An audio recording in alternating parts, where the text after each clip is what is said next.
Alright, welcome to another episode of This Is Anything Goes. Today we are still going to be working on the Myvi, and we'll be changing the dry shaft as explained in my previous video. If you haven't seen it, I'll put the link in the description below. When I was changing the wheel bearing, the front wheel bearing for this car, I sort of broke the dry shaft on the driver's side, as well. Alright, the symptoms is that it's similar to a faulty wheel bearing but much louder. Alright, and if I turn the wheel, you can actually hear the drive shaft actually squealing. Alright, so we'll be changing it to this particular brand, Adam Premium.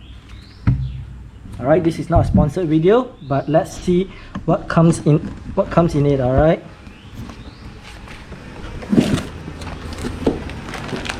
yeah, just a drive shaft with a drive shaft nut and a silicone bolt. Okay, let's just put this aside.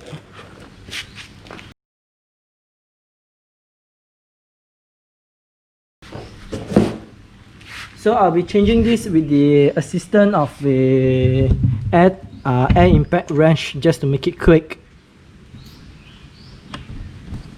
Alright, so the first thing we'll need to do is not loosening any of this first. We'll first need to drain off the gearbox oil. So in this case, it's a Atf oil. Okay, so to drain the Atf fluid, you will need to actually loosen this bolt, put a container on the bottom just to catch the oil. Alright, this is on the passenger side. The one on the driver side, this is the engine oil, so don't drain this. Alright, okay, so this nut is a size 14 mm, and prepare a container just underneath it.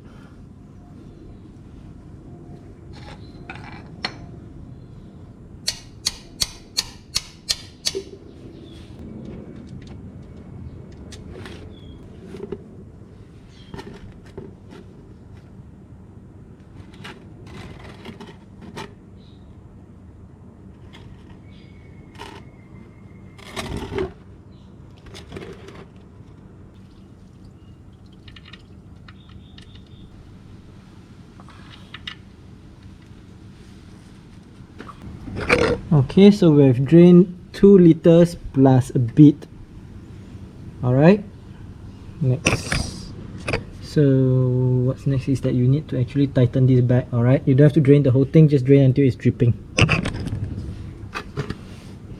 Alright, the next thing we need to do is remove the quarter pin, the nut over here, which is a size 30 mm. Once we got that out, we'll knock this loose. Then we'll remove the 2 bolts over here to disconnect the arm from the suspension. Not arm, the knuckle, or whatever you call this assembly.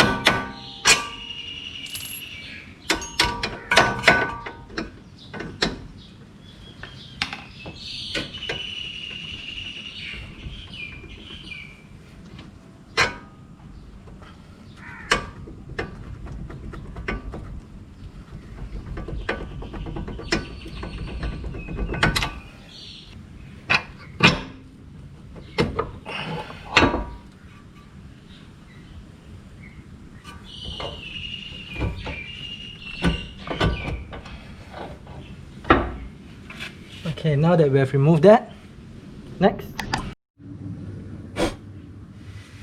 Okay, now that we have removed that, what we'll do next is we'll put a pry bar here or a very big screwdriver and just sort of wedge it out. Alright,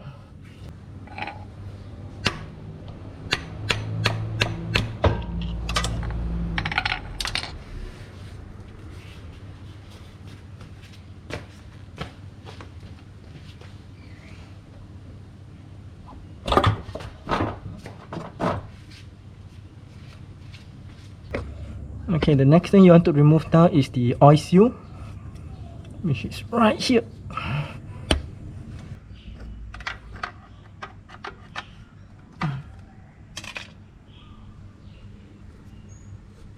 Okay, so now that we have gotten the oil seal out, let's have a look at it.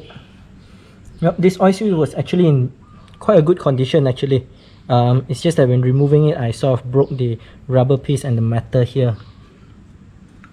So the first thing we need to check is whether or not the oil seal is the same size.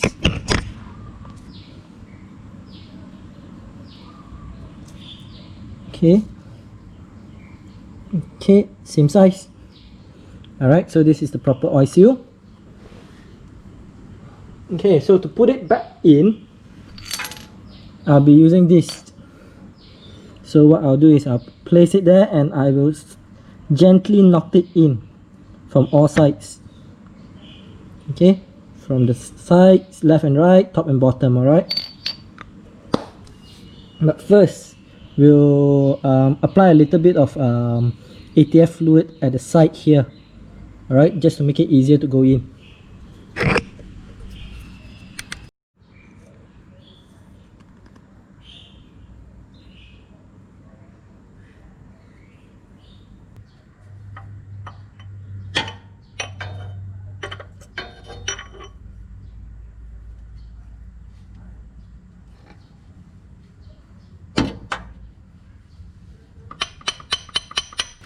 Alright, so let's compare the old and the new.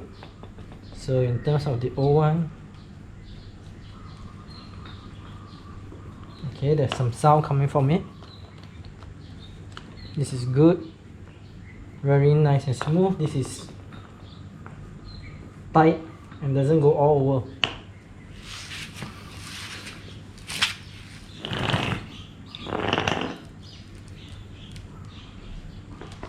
Okay, this is tight.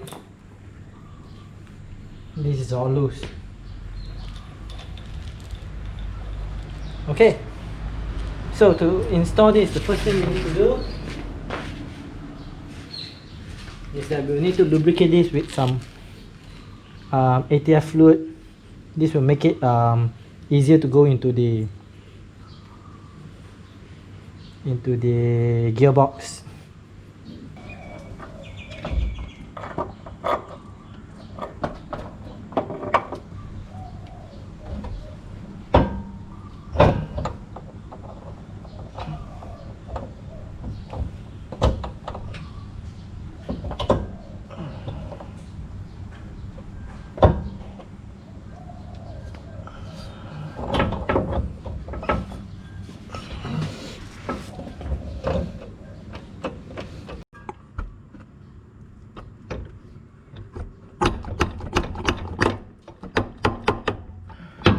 Okay, so now that we have the drive shaft in, alright, what we'll do is we'll angle this in a way that we'll be able to put it into the hole. Then we'll lift this back up into here and this should fall into place. Then we'll use the bolt and just bolt it back in. Alright.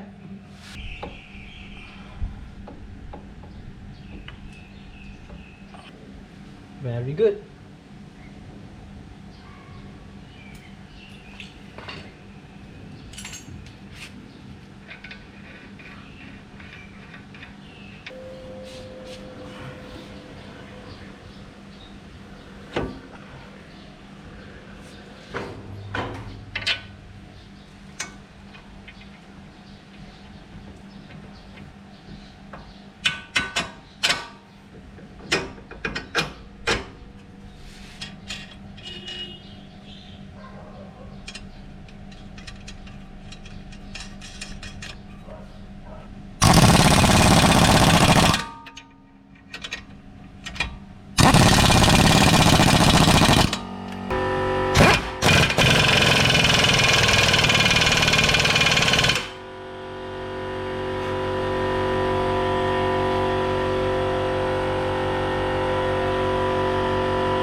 Alright, that's it for this video. That's how you change the dry shaft on the Perodua Myvi. So this Myvi is a 2007 first generation Myvi. Alright, so in the video you saw how we remove and install the dry shaft as well as the dry shaft seal. Alright, so what was not shown in the video was how to take out the dry shaft seal. Alright, well, you guys may see that I use a screwdriver and just wrench it out easily. Alright, in actual fact it was a bit harder than that. This is on there very tight. Alright, so I had to actually do it multiple times for it to get out. So as you can see, the metal here itself is already a bit dented from all the prying. Okay, then installing the oil seal is also another challenge. Alright, because it's a very tight fit, so it's a bit hard to put it in, as well as the space that you have to work on is actually very limited. What I didn't show in the video is whenever I hammer the metal tool or the metal extension for this to go in. Alright, there are a couple of times where I actually hit the undercarriage of the car with my fingers, which is actually quite painful. Alright, but what I do know is that to get it in evenly, there is a method, and that is called using the old oil seal. So this is actually all very hard metal. Alright, I believe it's metal, it's not plastic. Alright, I've already hammered to it a couple of times, actually more than a couple of times, and quite hard. It has not deformed. Alright, so once you have the new oil seal in position, what you can do is you can put the old oil seal on top of it and hammer on this. Alright, what you get is that the old oil seal will be covering the side of the new oil seal, and as you hammer, it will go in evenly. Alright, make sure that the oil seal is in evenly. If you are uneven or even out by a bit, alright, there's a risk that the oil will leak out from there. Then you have to redo everything. You have to remove the knuckle, you have to remove the dry shaft just to have access to this oil seal. So make sure you get this correct the first time, else it will be a lot of work just to access it back, to redo it. Alright, now the dry shaft was quite easy. All you need to do was just position it, turn it a bit, and once it catches onto the gears, it will go in with minimal effort. After that, all you need to do is just go to the outside or at the wheel hub there and just push it in. There's no need to hammer it. I know I said I hammer it, but it seems that you can just use your hand and push it in quite easily. Alright, now the time it took for this DIY is roughly about 2.5 hours. The cost of it was about 135 ringgit for the dry shaft, and if I remember correctly, this was about 22 ringgit for the oil seal. So all in all is about 150, 160 ringgit. That is about $40 or slightly less. But yeah, I don't think US dollar applies here, because I don't think Myvi has an equivalent in US. Yeah, that's it. I would rate this DIY as a 5 out of 10. It's not that difficult, it's just that there's a couple of things that you have to take out. Obviously you can actually use hand tools to do this, but in order to save time as well as save effort, I use a compressed air or air compressor, or whatever you call that. Alright, air impact wrench. Yes, air impact wrench. Alright, just to save time. Alright, that's all that there is. Okay, so some of you guys might notice that I'm moving to a Myvi instead of my Inspira aka Lancer 08. Well, don't worry, there are still a lot of videos on the Lancer that I have already recorded but didn't have time to actually edit it yet. And yeah, so stay tuned for more videos on the Inspira aka Lancer 08 as well as the Myvi. And also I'm starting a new series on home decor renovation. I think it's called decor. Well, you have to see it for yourself in the future. Alright, so that's it. And if you have not done so, always remember, every subscription counts. And if you think anyone can benefit from this, hit the share button and do leave us a like and a comment. if you think we can improve, if you think you can, and leave us a like as well as a comment if you think we can improve further on these videos. Alright, till then, see ya.